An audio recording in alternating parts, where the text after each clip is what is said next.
సరే, ఇప్పుడు body exercise కావచ్చు, ఫిట్నెస్ విషయానికి వస్తే ఇప్పుడు చాలా మంది ప్రిఫర్ చేసేది జిమ్స్. ఈ మధ్య కాలంలో మనం వింటూనే ఉన్నాం, చాలా మంది సెలబ్రిటీస్ కూడా జిమ్ చేస్తూ చనిపోయారు అనేది వింటూ ఉన్నాం. Heart attack. నెక్స్ట్ అదే క్వశ్చన్ అడుగుతానని అంటాను నేను. నా దగ్గర ఆన్సర్ రెడీగా ఉన్నాను. ఇక్కడ ఏమవుతుందంటే, ఇక్కడ పారాడాక్స్ అనమాట. రెండు కాంట్రాడిక్టరీ స్టేట్మెంట్స్. ఒకటి ఫిజికల్ యాక్టివిటీ చేయమని, రెండోది యాక్టివిటీ చేసే పోతున్నాను. సో ఇక్కడ అతి సర్వత్ర వర్జయిత్ అంటారు, మీరు చూసే ఉంటారు. అంటే ఏంటంటే బేసిక్గా అవన్నీ బాడీ బిల్డింగ్ ఎక్సర్సైజెస్.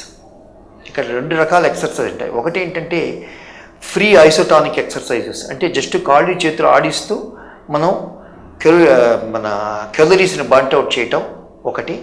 రెండోది ఏంటంటే ఇన్సులిన్ రెసిస్టెన్స్ని ఇంప్రూవ్ చేయటం, లోపల మన బాడీలో షుగర్ రాకుండా చూసుకోవడం, బీపీ రాకుండా చూసుకోవడం, కొలెస్ట్రాల్ని ఇచ్చేయటం, ఇవాటికి ఉపయోగపడని ఐసోటానిక్ ఎక్సర్సైజ్ అంటారు. రెండోది ఐసోమెట్రిక్ ఎక్సర్సైజ్ అంటారు. అంటే ఏంటంటే మన మజిల్ మాస్ని పెంచేది, ముఖ్యంగా కండలు పెంచేసేసి మామూలుగా ఇచ్చుకోవడం ఈ బాడీ బిల్డర్స్ అది.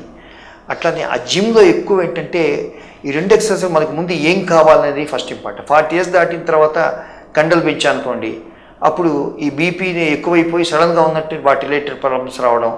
అట్లని తెలియకుండా మనం ముక్కుతాం అనమాట. ఆ బాడీ బిల్డింగ్ ఎక్సర్సైజ్ చేసినప్పుడు, రెసిస్టెన్స్ ఎక్సర్సైజ్ చేసినప్పుడు ఆ ముక్కినప్పుడు ఈ హార్ట్ కనుక వ్యాధిగ్రస్తంగా ఉంటే సడన్గా అరెస్ట్ అవుతుంది. లోపల ఏదైనా గుండె రక్తాల లోపల చిన్న చిన్న కొలెస్ట్రాల్ క్లాట్స్ ఉంటే దాని మీద క్లాట్స్ ఫామ్ అవుతాయి. అందువల్ల ఏంటంటే అట్లా రిథమ్ డిస్టర్బెన్సెస్ వస్తాయి మనకి తెలియకుండా. అంటే అప్పటి వరకు హార్ట్ రెగ్యులర్గా 70-80 కొట్టుకోవాల్సి సడన్గా హార్ట్ రేటు 300-400 సడన్గా కార్డియాక్ అరెస్ట్ అవుతుంది. సో ఆ డిఫరెన్స్ అనేది ఇంపార్టెంట్.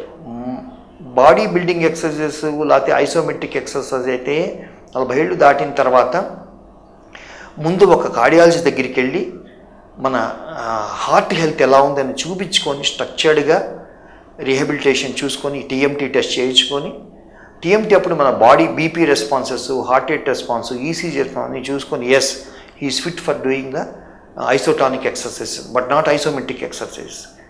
అంత ఓపిక తీరిక ఎవరికి మామూలు వెళ్ళంగానే టక్కన వెళ్ళిపోవడం, నా మజిల్ బిల్డప్ అవ్వాలి లేకపోతే నేను ఫిజిక్ మెయింటైన్ చేయాలనే దీంతో ఈ తెలియకుండా ఐసోమెట్రిక్ ఎక్సర్సైజ్ లేకపోతే ముఖ్య టైప్ ఆఫ్ ఎక్సర్సైజెస్ చేసి తద్వారా ఈ తలకాయ నొప్పులు తెచ్చుకుంటాను అనమాట.